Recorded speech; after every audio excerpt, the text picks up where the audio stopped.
Hey, Joe, what do you got for us tonight? Well, tonight we are concluding our two-part series on the Clutter Family murders. In part one, we got to know the Clutter family, as well as their killers, Dick, Hickock, and Perry Smith. We also covered the killings themselves. Tonight, we'll follow the killers as they scatter across much of the U.S. and down to Mexico. We'll also cover the investigation that eventually led to their arrests. And finally, we'll cover their trials and executions. Quiet your mind. Ever since the Earth has circled the Sun, there have been fantastic tales of wonder and mystery that the faint of heart dare not discuss. But three brave, uninformed souls have the brass to tackle every extraordinary happenstance, from the modern age to the dawn of Mantis.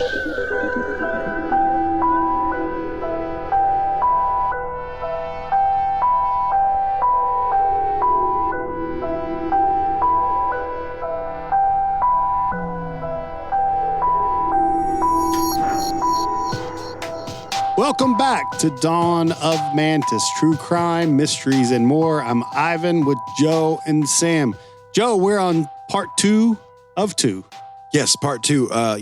Like I said in the intro there, last week we kind of introduced you to the Clutter family and also their killers, and we covered that. Tonight we're going to focus more on the run, after the crimes and the investigation. It was a pretty sophisticated investigation, in my opinion, for Kansas policemen in 1959. You know what I figured out? I figured out that's what I like about true crime. It's because I like how it's made.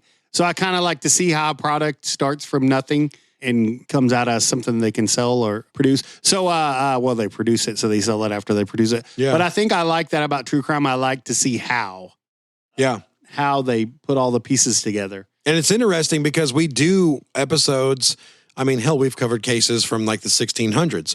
You cover them all over, and it's interesting to kind of dissect the different investigative techniques and tactics that they use. Yeah. Right, because what they did in 59 obviously is very different from what they would do currently. Yeah, for sure. So it's interesting to see, they used what they had. Obviously, they didn't have DNA then, but they had blood types, fingerprints, they even had fibers a little bit. So, yeah, it's fun to see how they solved crimes in different decades and time frames. Also, like the luck. Sometimes just they luck out. I can't think of a great example. Well, actually, the best example I could think is the Sidney Pavat case. Oh, yeah. The happenstance of the cop seeing the... Yeah. There he is. That was crazy. Yeah. Were the guy just having to walk out? Yeah. Dude, that's crazy. Yeah. Anyway, so luck is the thing. Yep. Sure. And there's a little bit of luck in the capture of Dick and Perry in this as well. Cool. Yeah. Awesome. I'm ready for it. Well, after murdering all 4 members of the Clutter family, Dick and Perry collected the spent shotgun shells from the floor. They grabbed a Zenith portable radio, a pair of binoculars, and about $50 in cash before fleeing the Clutter house. Okay. So all 4 people died for what ended up being about $80 in loot. I mean, it wouldn't even matter if they died for $1 million. No. It's even worse when they died for like a few bucks. Senseless is the word that comes in. Not that it would make sense for them to die, but everyone can smell what we're stepping in. Exactly. You all know. Well, so they fled east and turned north on Highway 83 in Garden City towards Scott City. After a couple miles, they turned right onto a gravel road. After traveling a little ways from the highway, they pulled over, dug a hole in the ditch, and buried the shell casings, the bloody gloves, rope, and tape they'd used to secure the Clutters. Okay. After this, they made the long drive back to Edgerton. Okay. So let's revert back to the Clutter home, and we're going to kind of cover the discovery of what had just been done.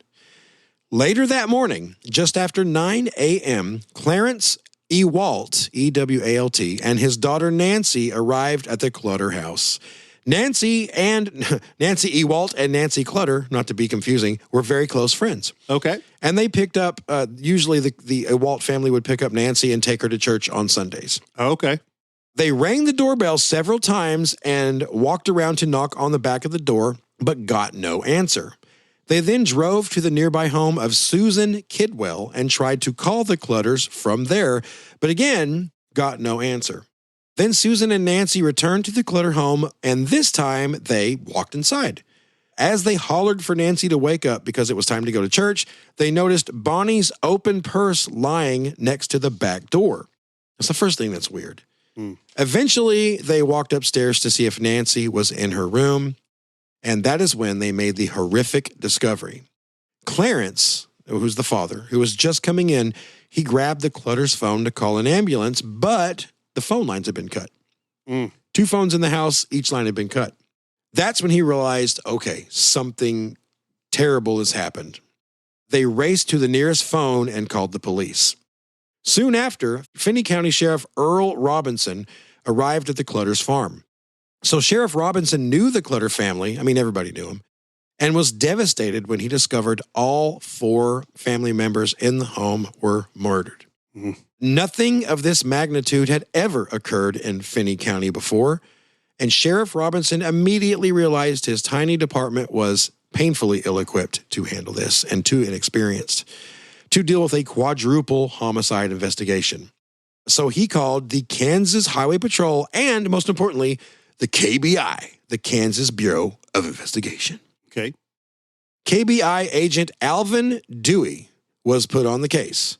There was not a better man for the job. L. Dewey was well-respected in law enforcement, and, he was probably as well as respected in law enforcement as Herb Clutter was in the farming community. Also, Al lived just minutes away in Garden City, and he attended the same church as the Clutter family. Okay. So, yeah. it was like personal. Yeah. This time, it's personal. Yeah, for sure. So, he was actually sitting in that Methodist church on Sunday morning in service when officers walked in. Imagine that, tapped him on the shoulder and said, "We need you at the Clutter farm." And I can got see him it out. like a movie scene. I could see that. Yeah. I pictured that too. Like the pastor's preaching or they're singing a hymnal or Yeah. something, and these guys in suits come in and knock on. They tap on his shoulder and we need you in. Yeah. Yeah. Except if I was director, you wouldn't hear that. You would just see it, and you would hear the choir and stuff singing. Yeah. Oh, yeah. That's how. That's why you're always the director in our one film that we made. Remember that? You're always the one. In the one, you're always. It's a true statement. Yeah. The following is the original audio recording of Agent Al Dewey describing what he found at the farm that morning. The scene at the Clutter home was not a pretty sight. Mr. Clutter was found in the furnace room, bound and gagged, shot in the head with a 12-gauge shotgun, and his throat cut. Their only son, Kenyon, was in another room in the basement, tied to the couch, bound and gagged, and shot in the head with a shotgun. In the upstairs, the mother, Bonnie Clutter, was found in her room, bound and gagged, and shot in the side of the head with a shotgun. Nancy, the 16-year-old girl, was found in bed, bound, and shot in the back of the head with a 12-gauge shotgun. So Al went on to say, and I quote, "Any family that was least likely to be murdered should have been the Clutter family. They were a good Christian family, very active in the church and school. Because of the family reputation and their standing in the community, we are at a loss as to why these vicious, brutal, and senseless murders have occurred." End quote. So Al Dewey was joined by fellow KBI agents Roy Church, Clarence Dunce, and Harold Nye to process the scene. Deputy Chief Rich Rolliter, and that's probably the wrong pronunciation, but I'm sorry, came from Garden City PD and took dozens of photographs of each room in the house, as well as the bodies and the exterior of the house. As far as evidence pointing to who the killer or killers may have been, the house seemed reluctant to give up its secrets. That is, until a half footprint in Herb Clutter's own blood was discovered next to his body. The print, which was the front half of the foot, like from the toe to the arch, revealed the perfect pattern with a cat paw logo. It was like a circle with a cat paw in the middle. Okay. It was the first major clue that could possibly reveal who the killer was. And I say killer because That's the assumption the investigators were initially working under, that there was one killer. Sure. However, once the photographs Rich Rollader had taken were developed, they discovered something they'd missed at the scene. In the photograph of the bloody half footprint, not far away, was a second print, not in blood, but in dust. This print featured a diamond pattern shred and was so subtle that it had been missed during the search. So apparently they just didn't see it with the naked eye, but as he took the photo, I guess the flash, everything, and you can see it. You can see this photo. It's on Google. You can Google the photo. Wow. You can see very lightly a diamond pattern footprint not that far from the bloody cat paw footprint. It seems like at that time, footprints were awesome evidence because it wouldn't seem like there's many different shoe models back then. Right. I mean, now when you go in a shoe store, when you think it. about everything you see, but Yeah. in fact, I don't know if I'm recalling something or if I'm just thinking it would be a good idea, but it seems like I saw something one time where they catalog like every shoe that comes out. That is a good idea. If they do that, you would think they would. Because they could put that in a database and just put the image in. Sure. And it would... AI could and be it would- like, that's a New Balance size 11 and a half. Oh, so a middle-aged man committed this murder. Right? Or a kid that's mad at his parents.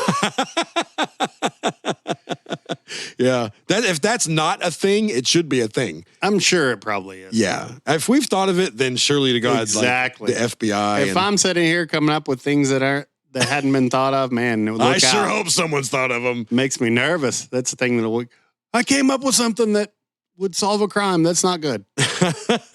Wouldn't it be weird? You send that to Quantico and they're like, we've never thought of that. Yeah, I'm sure. They know. Because all you'd have to do is and I know we're not about like government mandates, but I mean, it'd be like, hey, after you produce that shoe model, make sure to forward a copy to this email address or something. You know? Yeah. So we have it on file. Yeah. Boom. Footprints. There it is. Boom. Yep. I'll say it again. Boom. We know who it is. That's right. I figured, listen, I wondered, and as I said, probably hadn't crossed your mind. I've been into true crime so long, I've thought about like, what would I do if I did something? I would purposefully get shoes way bigger than I know. I don't have that big of feet. I wear like a 9.5. Yeah. I would purposely go buy like 11s or 12s. And I would put like a board, like to evenly distribute weight. I would even put like a flat, like a 1x4 in the bottom, so it wouldn't be all the weight. And then the front 3 inches of the shoe is just light, Yeah. I would do that to like throw off. I'm like, oh man, we're looking for a big old boy with big clodhoppers. Yeah. Nope. I'm just a little ginger with 9.5s. It'd throw them off. Get some like handmade like moccasin shoes. There you go. That way you got no trick. It didn't trace to anything. Yeah. And then burn them when you're done. Yeah. Let's not give the criminals any more ideas. There's some criminal in his mom's dark basement right now, like taking notes. Welcome to How to Get Away with It podcast with Joe and Ivan. Oh, by the way, murder weapon, an ice pick. Not an ice pick, but like an icicle. Yeah. Like you just freeze an icicle, stab someone with it, it melts. Yeah. There's no evidence. Mythbusters did a ice bullet. Oh, did it work? No, they couldn't withstand the acceleration and the heat. That makes the barrel. sense. Yeah. It would just... Yeah, but I don't think they spent a lot of time trying to figure out ways to make it work. You would just get hit with like a little mini snow cone. It would just be like, just like shredded ice. I think that's what happened from what I remember. Tiger blood. Boom. Tiger blood. That's my favorite. But an icicle, man, that's foolproof. You just stab someone with an icicle. That's from something. Is it? Yeah, it's from something. No, it's not. It's my idea, Ivan. No, it's not. No, I mean, it's not from something real, but I think it's from a killer in a fiction work. Oh, okay. I think it's something like that. That would make sense. You could even make a mold of just the perfect, just freeze the hell out of it, and then and it would melt, man. The murder weapon melts. Yeah. Anyway. Where's their murder weapon? Where's there all this water everywhere? Exactly. I can't put them together. It's like in Christmas Vacation. What happened to the CD player? And where's all this water come from? Yeah, that's right. It's same The thing. evidence melted. When Chevy Chase shoots that icicle in there from the gutter. Man, I had it. As soon as you started saying it, I had it. I know Sam did too. So as evidence from the scene was being processed, investigators set about trying to figure out a motive. As Al Dewey stated earlier, it was extremely difficult to imagine anyone having a grudge or vendetta against the Clutters, so some type of vengeance killing seemed unlikely. However, certain details of the crime did point to that conclusion. For instance, and I would think this too, the over-the-top brutality of the murders. It seemed like you would think the killer knew the family and it was personal because it was so brutal. Usually a murder is like, you just kill him to get him out of the way. But my God, Herb had his throat slit and his head blown off. I mean, it was about anger, but turns out they were just mad that the other guy lied to them. Yeah. So they took it out on them, I guess. You're right. That the brutality was manifested that way. So, I mean, it is grounded in what the truth is. Yeah. So they were just wrong about the cause of it. Yeah, exactly. Yeah. We got this figured out. Well, we have all the evidence. They didn't have it. True. They had to piece it together. So also the only items that seemed to be missing from the home were those binoculars and the portable radio we mentioned earlier and that little bit of cash. So, they didn't figure that was a big enough score to kill the whole family. So robbery, it wasn't on their radar at first. Yeah. It was thought, at least at the time, that the murders were unrelated to robbery and that the missing items had been merely taken as an afterthought, just like maybe a trophy or whatever. The KBI also initially believed the killer/killers, which we know killers by now with the 2 footprints, had likely been local, a hunch that terrified the citizens of Holcomb, Garden City, and the surrounding area. Yeah. In a region where people never locked their doors, suddenly every lock in every hardware store in the county was purchased virtually overnight. Mm. As investigators questioned the Clutter's friends, associates, and remaining family members, it was soon discovered that on the afternoon before the murders, Herb Clutter had signed a $40,000 double indemnity life insurance policy. What? Life insurance? Yeah. Based on the double indemnity clause, which meant that Eviana and Beverly Clutter, the 2 remaining family members, were now going to receive double. So that'd be $40,000 each, which is almost $400,000 in today's overly inflated, worthless, funny money. Thanks, government. Thanks, Federal Reserve. Anyway, there were brief whispers as to whether or not the adult Clutter children could have orchestrated the massacre for financial gain, but that was quickly snuffed out. It was revealed that although Herb had signed the policy the day before his death, he'd been working on it with his insurance agents for like literally a couple months. Okay. Going over the details. It does look bad that he signed it the night before, the evening before, but Eviana and Beverly Clutter, they enjoyed every ounce of reverence and respect amongst their peers as their murdered parents and siblings. And, despite that, a thorough investigation of where they were and all that, they didn't do it. They had nothing to do with it. Credit goes to the investigators. They were able to rule them out, which obviously we know that was a solid move. Yeah. So good job on that. Yeah, they investigated their alibis and everything, and they were totally clear. Yeah. Good police work there. Yep. So then they looked at Nancy's boyfriend, Bobby Rupp. Now, I mentioned him in the early part of the previous episode, and I said he was going to come up later. Sure. Here we are. Here we are again.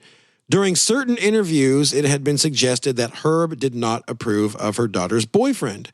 Also, Nancy was the only victim shot in the back of the head, not the front. Everybody else was, Yeah, I was thinking about that during the description. That does make sense.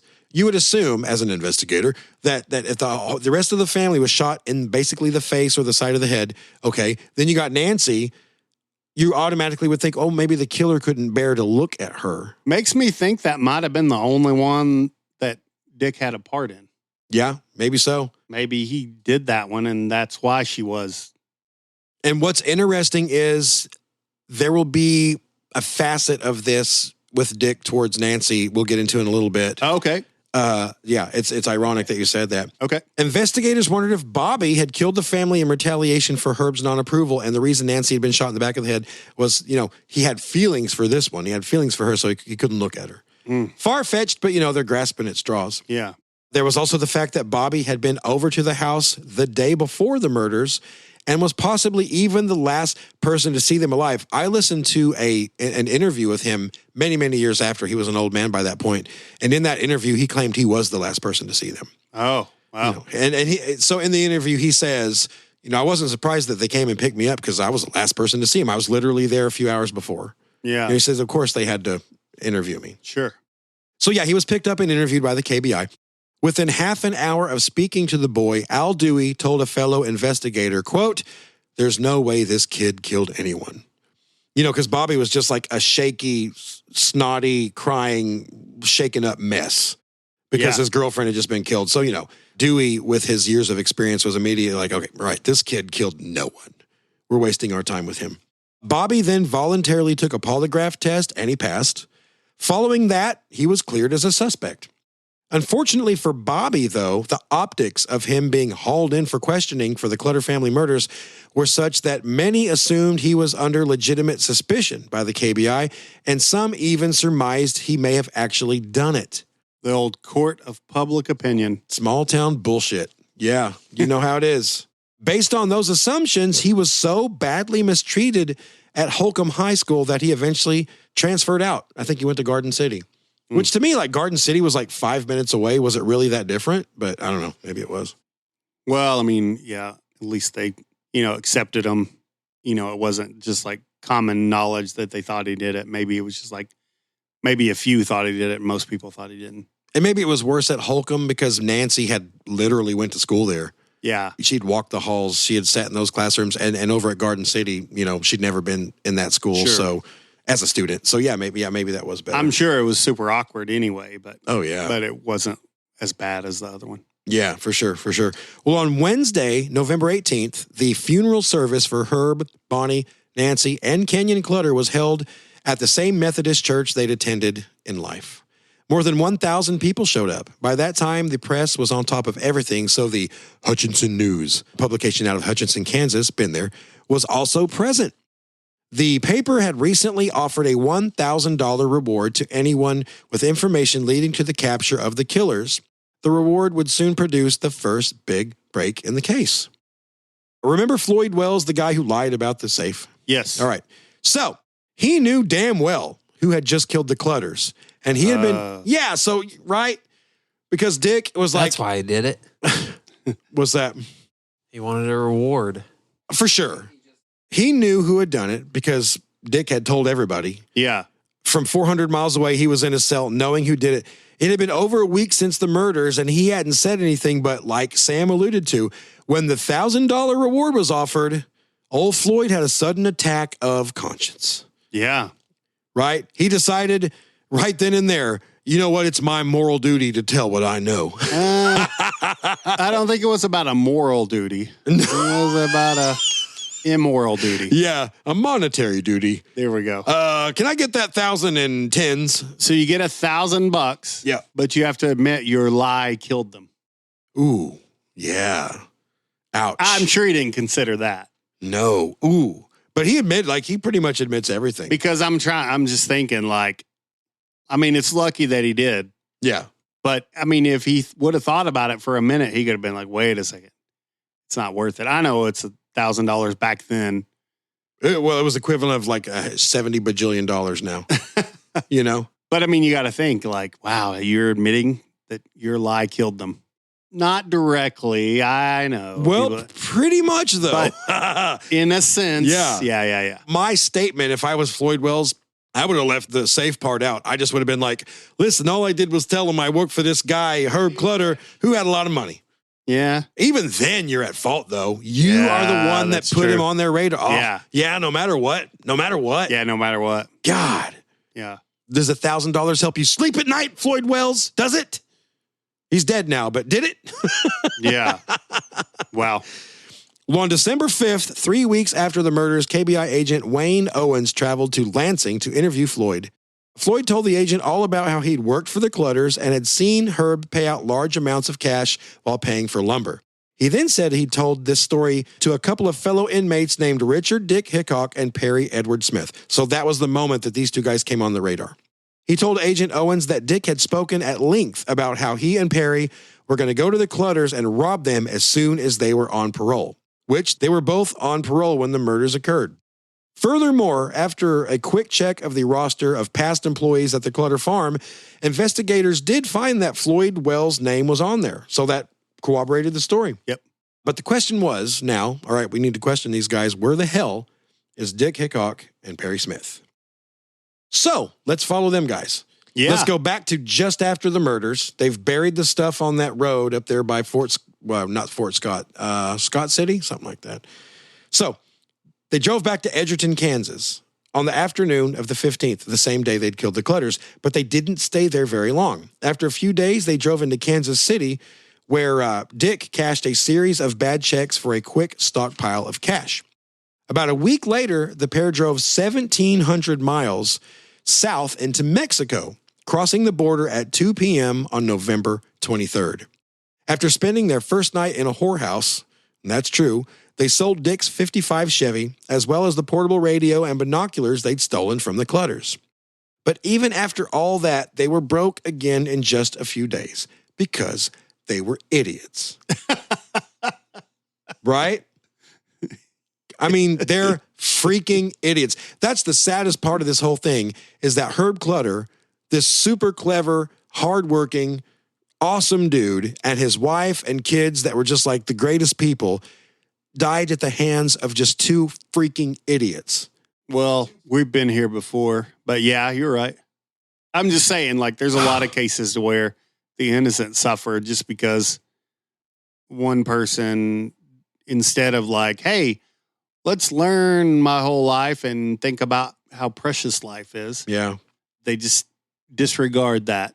It's so like degrading and angering. It's just so sad and stupid. If they heard this quote, they wouldn't stop to think that how neat the quote is, because it's one of my favorite quotes is, some people are so poor, all they have is money. Yeah, I'm not talking about the family that was tragically killed, but I'm just trying to devalue the stupid money part. Yeah. Because, I don't know, you just get in your mind, oh, if I had a little bit of money, it's like, no. Whatever skank you were before you had the money, you still are that skank after you have the money. After you rob the money, you're bringing the problems with you. Yeah.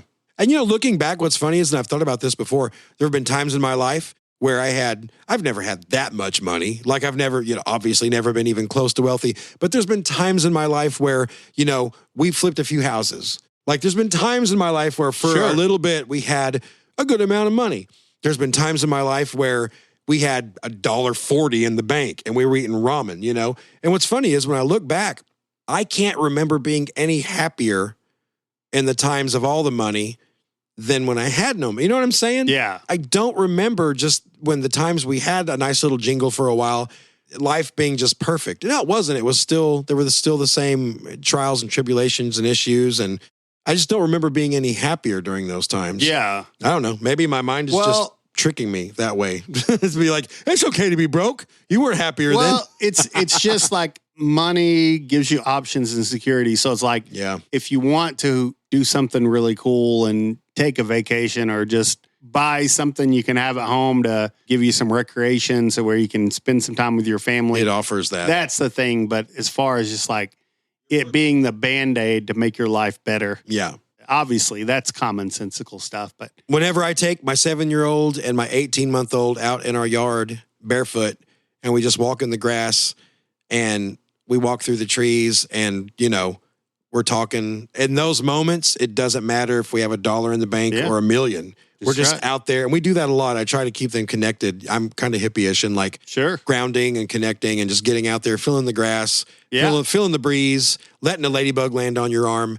Man, people need that, man. They people do, for need sure. that. And and so in those times, it doesn't matter what's behind. It doesn't matter what's in your bank account. It's just fulfilling doing that. Yeah, for sure. So they sell the Chevy, they sell all the stolen loot, and they run out of money. So at this point, they decide to head back to United States, and that was on Tuesday, December 15th. Now, the deal was there was going to be just another big score. Dick was like, all we need to do is drive up there and just do a big score, like a real one this time, and we'll be fine. Yeah. And this time they were going to run away to Brazil after they got this big score, wherever it was. So they traveled up the Mexican West Coast across the border and hitchhiked through the way to Barstow, California. Okay. En route, they decided to mail most of their belongings ahead, lighten their load a little bit, to their final destination, Las Vegas. Okay. I don't know why it was Las Vegas. Well, Perry had lived there in the past. Maybe, he had roots there. But they weren't going to Vegas first. They made a few other stops. They hitchhiked through Colorado and Nebraska, and they stole a car while passing through Iowa. From there, they drove back to Kansas City, right? You see the map and the little hops like going. Yeah, the route makes no sense. It makes no sense. What are they trying to? I don't get it. Again, they're idiots, I guess. So they want more money, so they're just traveling around. Yeah. You got to spend money at some point. Yeah. I don't know. Why are they going to all these places? And they go back to Kansas City where everyone's looking for them. The KBI knows that's where Dick is from. Edgerton's right outside Kansas City. Why would you go back to the Hornet's Nest, like right where everyone's looking for you? Because they're idiots. They're idiots. Yeah. Well, it's lucky they are. Yeah.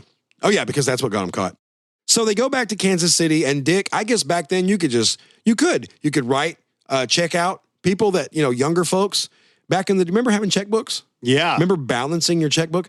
Yeah. It's crazy to me now to think that back then I could just write my name on a piece of paper and write any amount of money on a check, and it would be accepted. Yeah. Right? That's crazy to think now. It's just a piece of paper and you wrote a number on it. You wrote $800. Hope that's in there. Yeah. But by the time they found out whether or not, you were gone. Yeah. It was such a trustful system that seems ridiculous now. Yeah. Right? It really does. Whoever thought of that? Like, okay, the banks will it'll have our bank account number on it, and they'll just write their name. That is another strange thing. They'll just write what? It has your account number on it. Yeah. The thing that you give out to anyone has your account number on it. Oh, that's true. You give it to everybody. You give it to the hungover kid at Taco Bell. Here's a check. And there are people that, not so much recently, but I remember a few years ago, some people saying, well, I don't use those debit cards and credit cards because someone will steal my information. I'd rather write a check. It's like your check has an account number. Yeah, doesn't it have your right? We're Yeah, right. oh, It has yeah, your account totally. number on it? Yeah. Yeah. Here it is. Here's a piece I'm of thinking paper of my account number right now. with my account number on it. Yeah. Here it is. Here you go. It's got my routing number too. Yeah. I can't believe that. That's Yeah. insane. Because all you'd have to do is just like make a copy of it. That makes sense. That's how they're traveling around. Yeah, Dick was like, I can write not any. I'm sure you couldn't go too high. He probably knew a threshold. Yeah, oh yeah. But I can write, $50 on this check and they'll just give me $50 in cash. Free money. It's just fantastic. What a system. Yeah, we'll be in Brazil. It won't even matter. Right. Yeah. So after rolling through Iowa, still in that car, they drove back to Kansas City, as I said, wrote all the bad checks. They were for $500, which is the equivalent of almost $5,000, but to tenfold, almost $5,000 today.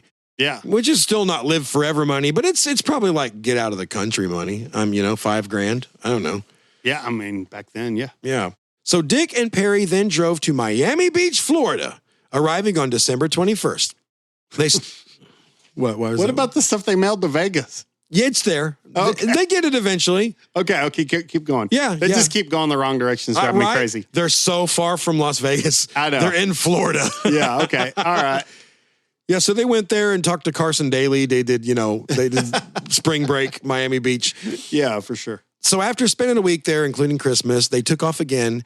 They just kind of wandered all over the country. They went through South Carolina, Alabama, New Orleans, Shreveport, and they ended up in Texas. So they go through Fort Worth, Corpus Christi, El Paso, and then they shoot up north to Phoenix, Arizona. Okay. They're just all over the place. Sure. That's because they're writing them checks. I get it now. Yeah.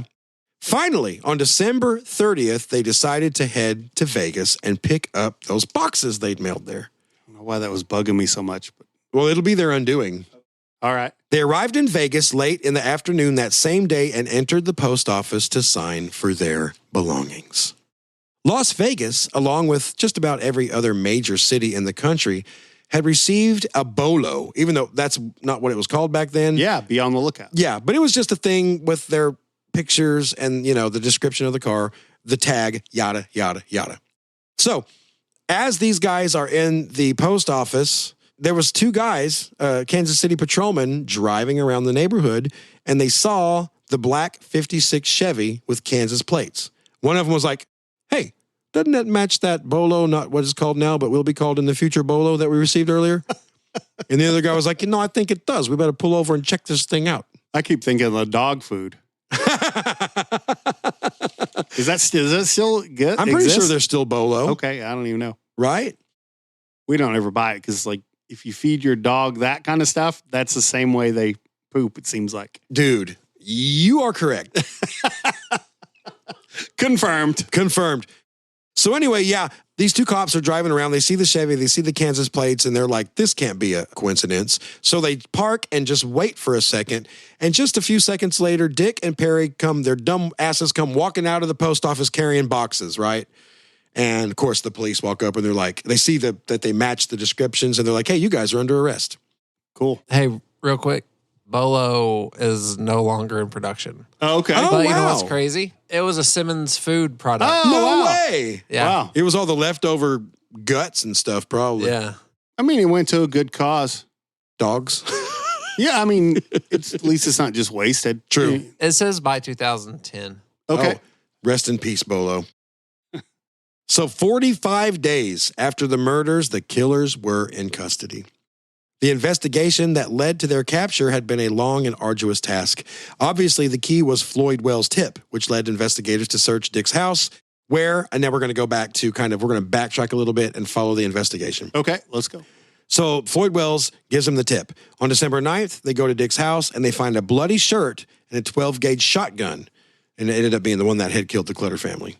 Why is everyone smiling? What's happening? Did I miss something? Oh, no, I'm not not even looking again. at You're you. smiling. Not again. Why are you smiling? I'm looking the opposite direction. I don't even know what's going I on could behind feel me. it, Sam. Why are you smiling, Ivan? I'm smiling now. I don't know. You were smiling before. I was smiling, but it's the Bolo thing. Come on. Okay. It's All right. funny. Anybody who's... Oh, you see the can up here? Yeah. I remember. That's what... Okay. It's like a memory. I have kind of a FOMO when it comes to these guys. If one of them even snickers or smiles or looks at each other, I'm just like, what's happening? I want to know. Yeah, we know that. Right. I'm sorry. It's a fault. It's okay. Ivan is over there. I can't even see Ivan right now. Okay. I'll let you off for this one, My Sam. camera is right here. Okay. They can see that I'm not even looking over All right. there. Fine. But Ivan was smiling. I was. Smiling is not allowed. No, I just wanted in on it. I want to know what you're smiling about. I didn't see the picture of the Bolo can. And now I have. And now I know. And we can proceed. Yeah, it's just like, I remember that. I don't want to be left out. What are you guys talking about? I don't That's know it. why I smiled at a can, but it was funny. It was weird. Yeah, it In my definitely is defense, weird. why are you smiling at a Bolo can? I mean, it's just, Look at it here. it looks like an always Why safe. would you smile at? Well, the dog is kind of funny. Maybe I would. it just smile. looks like an always safe. It does. can. It says for puppies too. Okay, I get it. I take it back. I would smile at that too. It's like, don't insult my intelligence. I know that a puppy is a small dog, and it says dog food. Puppies too. Oh, I thought that was a whole different species. Dogs of all sizes. Yeah, that can makes me want to smile. Damn it, I Wait. hate it when I'm wrong. Does that dog have an eye patch? What? I think does. he has an eye patch. Why? The dog has an eye patch. He really does. That makes no sense. It needs to say for two-eyed dogs too.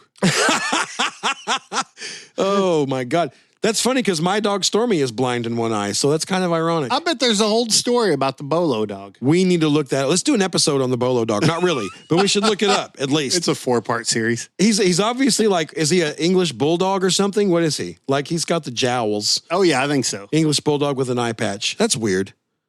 That's weird. But I bet there's a story. I bet the owner had a dog like that or something. I bet that's it. I And bet what his does name Bolo mean? was, be on the lookout. Okay. All right. He's only on the half lookout. All right. I do want to say though, I apologize to you. I would smile at that. I get it. I didn't mean to have an outburst. On December 16th, Furniture Mart in Kansas City notified the KBI that they had just received a bogus check from someone who'd purchased a Zenith television there.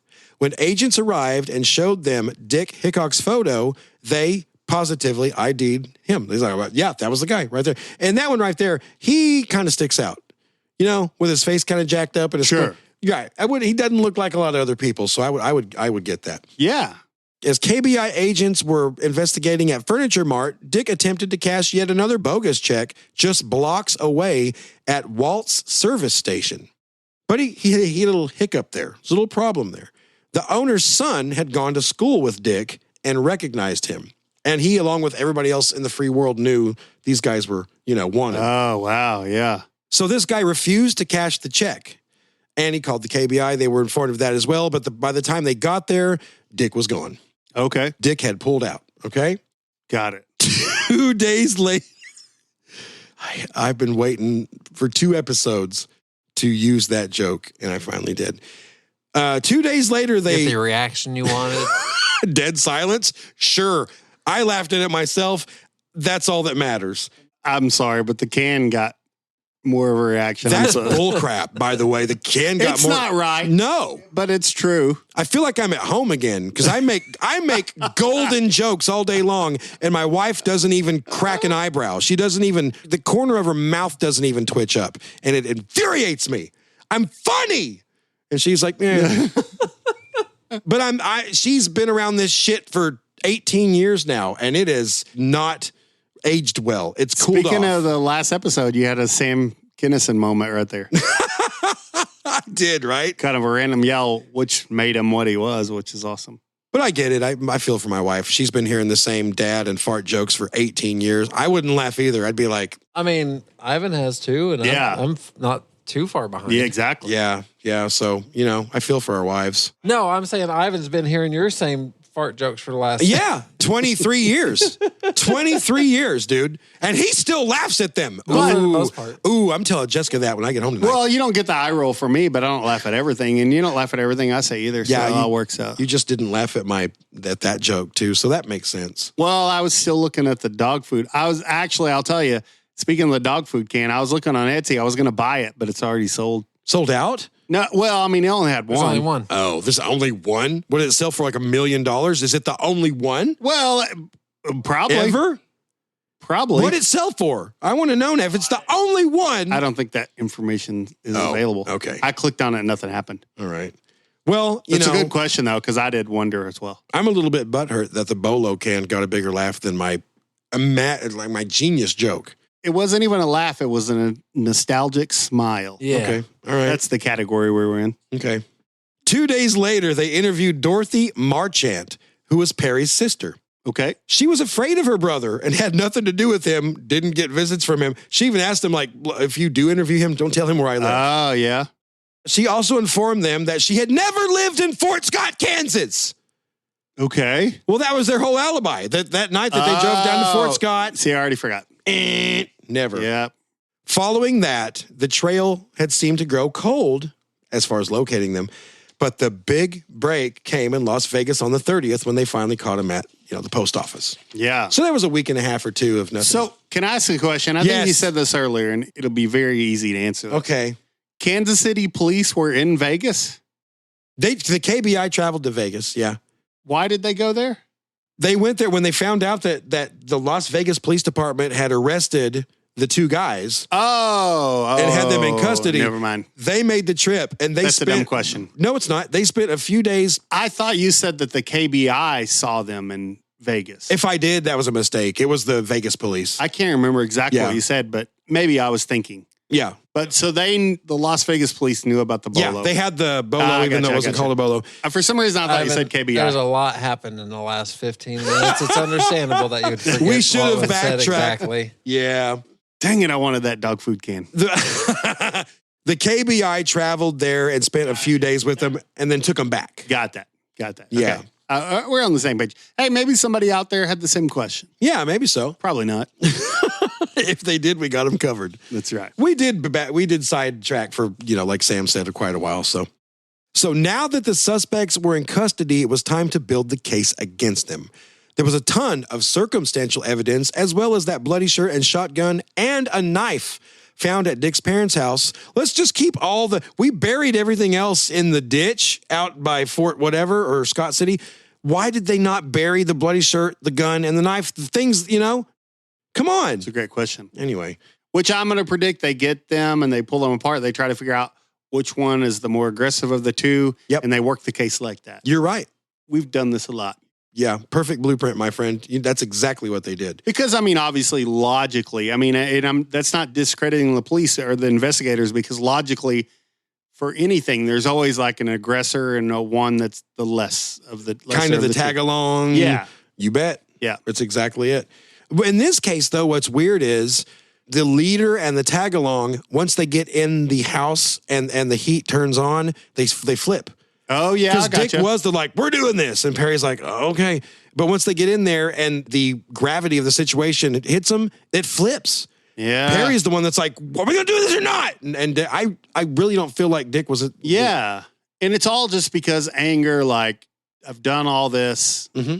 Come all this way. Yeah, exactly. We drove 8-9 hours. I could hear him just being like, you jackass, there's no safe. You told me there was a safe. And Yeah, man. That makes sense. But you're right. That's probably not normally common. Normally the number one or the alpha is the alpha the entire time. Mm-hmm. Yep. So yeah, this is kind of maybe a standalone case where they flip. So yeah, they have the knife, the bloody shirt, which would prove with blood type, which was not exact, but I mean, come on, it did eliminate part of the population. And as if all this wasn't enough, one of the boxes in Dick and Perry's possession contained 2 pairs of boots.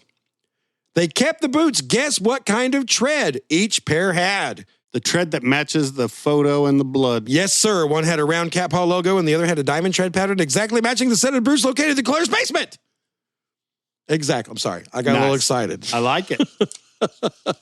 It is that it is in real life, and mostly it's just on TV where they have that smoking gun moment, but that was it. It was very Jim Carrey-ish from Liar Liar. Do you know why I pulled you over? Yeah. Well, the KBI traveled to Las Vegas. There you go, Ivan. And as detectives always do when dealing with 2 or more suspects, they split them up. There you go, Ivan. For interviews, basically filling them out. Perry was basically a steel trap and wouldn't give up anything. I don't know why my voice did that. However, it didn't take long for Dick to sing like a canary. He broke quickly. He wrote out and signed a full confession and described the murders just about exactly as we talked about them earlier, except Dick claimed that the murder part was never part of the plan. He said, I never said anyone should be murdered. That was a Perry thing but that was kind of bullshit because the whole time Dick had been saying, we can't leave any witnesses. No witnesses. Well, let me play idiot's advocate for a minute. Okay. There is a possibility that he didn't want to be seen. Maybe he didn't mean he wanted to kill them. Like, let's leave no witnesses. Maybe it's like, let's get in, find the safe, and get out. Okay. Maybe that could be. But obviously that does indicate that you'd kill if you were seen. It does. Yeah. I think maybe he was just a big talker. Yeah. You know? Obviously, he didn't want to. I mean, he had to be almost forced to. Right. I mean, based on the statements. Based on what we believe, or what I believe. I mean, the whole thing could have been that he was, and they just blamed it on the other guy. Yeah. But I hope not. Doesn't seem like it. Well, so Dick also, and I don't know why he did this. For whatever reason, after the confession, he also admitted to a few other things. Okay. The most disgusting of which was, he admitted to molesting several underage girls around his hometown of Edgerton.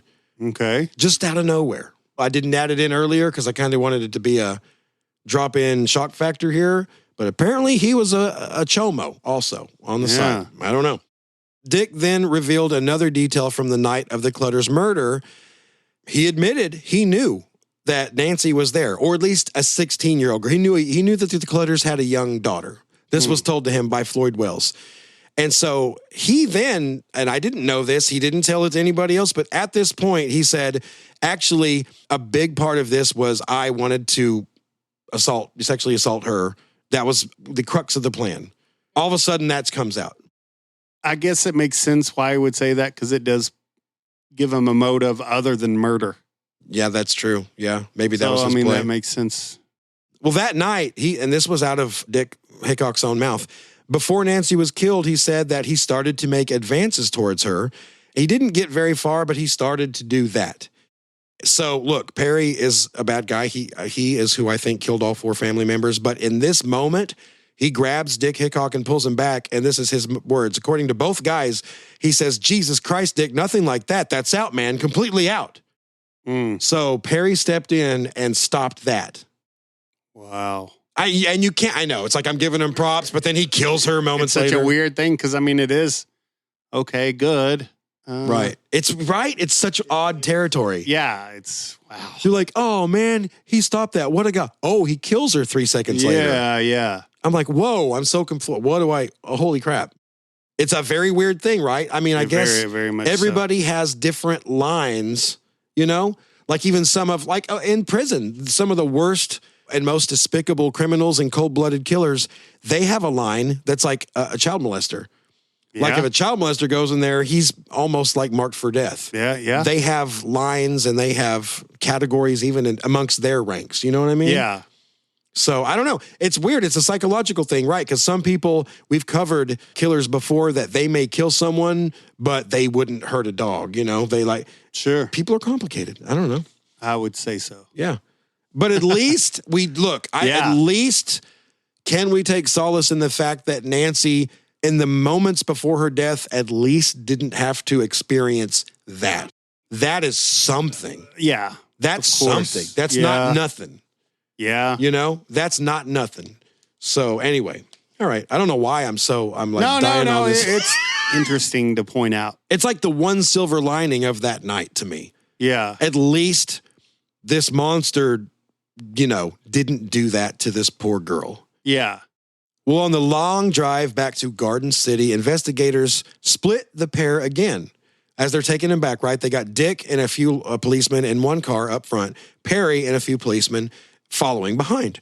On the drive there, an agent informed Perry, he's like, hey, you know, Dick confessed to everything, said you killed everyone. Classic police tactics, right?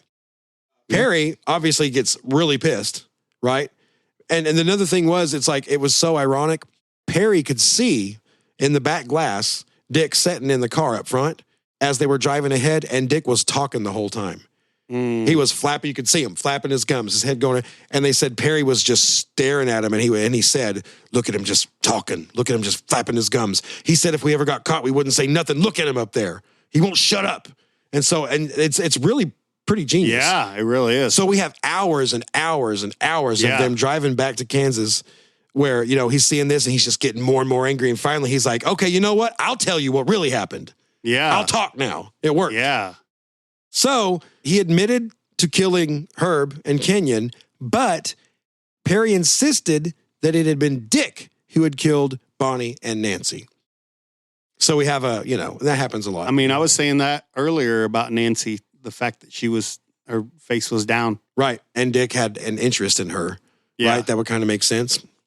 As the trial of both men for the murders of the Clutter family approached, Holcomb and Garden City were flooded with reporters. By then, the slayings were not only a national story, but probably the biggest national story out there. Defense attorney Harrison Smith was chosen to defend Dick Hickock, and attorney Arthur Fleming would represent Perry Smith. Both lawyers knew there wasn't a chance in hell that their, clients would be found innocent. They knew they'd be found guilty, so they mainly focused on just keeping them off death row. For that, they used the oldest trick in the book. Insanity. Yes, you got it, my friend. The insane. All my clients were insane at the time of the crimes. I promise. That's a tough one. Yeah, especially when... Yeah, they obviously planned it from prison. Yeah, they meticulously planned it over months and months, told everyone, left clues everywhere. I forgot about that part. And then they just went insane right at the very last second and when they killed everybody? Yeah. Okay. The trial began on March 22nd, 1960, and was presided by Judge Roland Tate. The courtroom was packed, and hundreds more people surrounded the building. The prosecution spent 4 days laying out a damning, pretty much airtight case. Also, Perry and Dick had written and signed confessions. Yeah, that helps. Everyone knew the outcome. The only thing people didn't know was the punishment. So, when it was the defense's turn, they pursued their insanity tactics as planned, and psychiatrist Mitchell Jones testified on their behalf. However, when asked if he believed Dick knew right from wrong at the time of the murders, it kind of backfired because Jones said, yeah. This guy kind of blows the insanity thing out of the water. Yeah. Yeah, that's not good. Not good. And then when they asked, okay, well, do you think Perry knew right from wrong at the time of the murders? And to that, Jones said, I haven't decided yet. So the judge was basically like, he tossed him out. This is a waste of our time. Yeah. On March 28th, Dick and Perry's defense attorneys pled for life in prison for their clients. But on the following day, prosecutor Logan Green delivered a scorching final statement. And man, I read the transcript of it. Wow. It's like the best writers in Hollywood couldn't write this for the end of a trial movie. I got a little bit of it, but he basically compared the brutality of the Clutter murders to like slaughtering a pen of hogs. He then ended by pointing out that the killers had only made away with about $80 in loot. That's about $20 per each life they took. It makes it seem so trivial and insane. Sure. It only took the jury like 25 minutes to reach a guilty verdict, with the punishment being death by hanging. Wow. Right. It probably only took them 3 minutes. And then the rest of the time they just drank coffee and smoked cigarettes and probably talked about what they were going to do when the trial was finally over. The execution date was set for Friday the 13th of May. Wow. Just 2 weeks from the end of the trial. Of course, there are appeals and a few stays of execution that draw the process out. And some people stay on death row until they die of old age. But this would not be the case for the Clutter murders. Although they were able to dodge the rope for 5 years, Dick and Perry's luck finally ran out. Both men were hanged on April 14th, 1965. Now, one thing we haven't mentioned yet is the whole Truman Capote element. We talked about it in the beginning of the first episode. Sure. Because I wanted to focus mainly on the story. However, Capote became a part of the story by traveling to Holcomb soon after the murders and immersing himself in the community as well as in the investigation. By the way, he traveled there with a fellow author named Harper Lee, who had just written a little book called To Kill a Mockingbird. You knew it, yeah. It wasn't even published at the time. She just finished writing it. Anyways, there's a whole other episode worth of information on Capote. I love Capote. He's such a dynamic and interesting guy, especially for the late 50s. It's the most cliche thing I say, but we should do an episode on him. But anyway, he became so ingrained with the community, and he actually befriended the killers, and he became so close to them. In fact, he waited till after the executions to publish In Cold Blood. And it was also part of because he wanted everything to be wrapped up with a bow. He wanted, the trial date, the conviction, the execution, but he also did become pretty close to them. So anyway, that's a whole thing. We could do a whole thing on that, but we decided to stick with just the case. And that's the end of it. That's the end of the Clutter murders.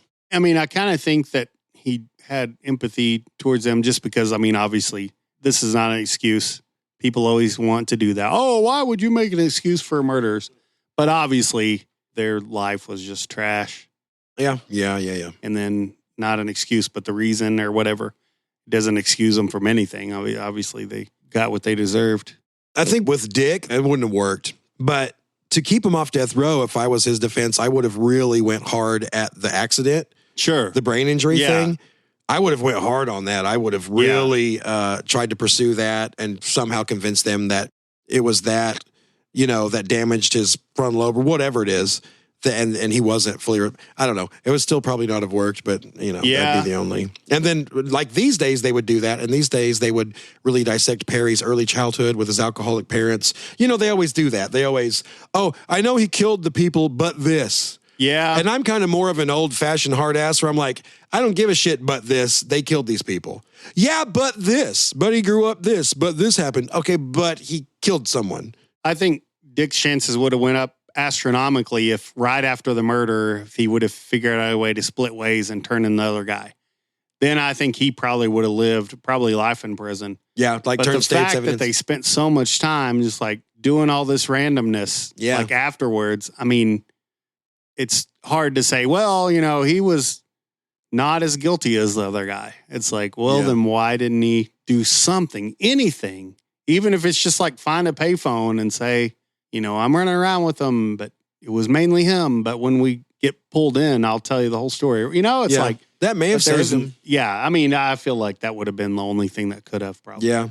And I don't, it's so convoluted. Like, how would you prove who actually shot who in that house that night? Yeah. How it'd be just their one word against the other. Exactly. Yeah. I did read at the very end of my research. I don't know if it's true, but I read that eventually, it was obviously before his execution, he did admit to killing all 4 of them. Oh, wow. But then there was another conspiracy theory that he only did that to spare Dick's mother. Like he didn't want, he was close to Dick's mother and he didn't want her to think her son had killed anyone. Sure. Who friggin' knows? Because he knew he's going down anyway. Yeah, who knows, man? Yeah. Well, terrible case, Joe, but good job on it. Thanks. Read the book In Cold Blood. Watch the movie Capote with Philip Seymour Hoffman. Yeah, I've seen it. It's been years, but anything with him is amazing. Masterclass. Capote, I almost wish we would have played part of his, just anything by him, because he had the weirdest. Yeah. You almost think he's putting it on, but no, that's just how the guy was. He was such an odd, interesting little guy, you know? Yeah, really. To put it lightly. Really. But anyway, all right. I think he won like an Academy Award for that or something. Didn't I think he did. Yeah. He should have, because oh my God, did he ever nail it? Yeah, oh You yeah. know, because there's plenty of footage of Truman Capote. There really is. Yeah, there really is. Yeah, so he nailed it. So anyway, yeah, the Clutter Family Murders, a conclusion of part 2. That's it. And I guess we will see you guys on the next one. Yep. Good night. Let me tell you about some fellas I know, named Ivan, Sam, and Joe. They got themselves a little podcast, you know. And they talk about everything under the sun that they find interesting, spooky, or fun. And they sure ain't trying to impress no one. The remedy to too much time on your hands is take a little listen to the dawn of Manti.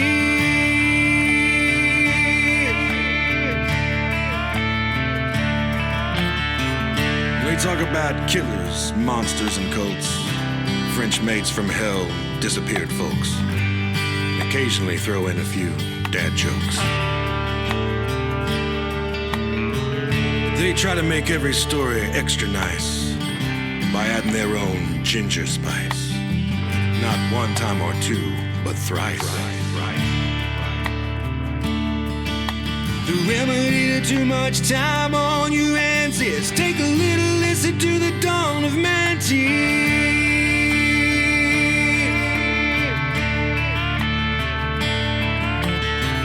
Now I'm sure these fellas will be around for quite a spell, 'cause there sure ain't no shortage of stories to tell, 'cause this old world's as weird as hell. But hell, even if nobody listened, you know they'd maintain a fine disposition, 'cause shooting the breeze is kind of their mission. The remedy to too much time on your hands is take a little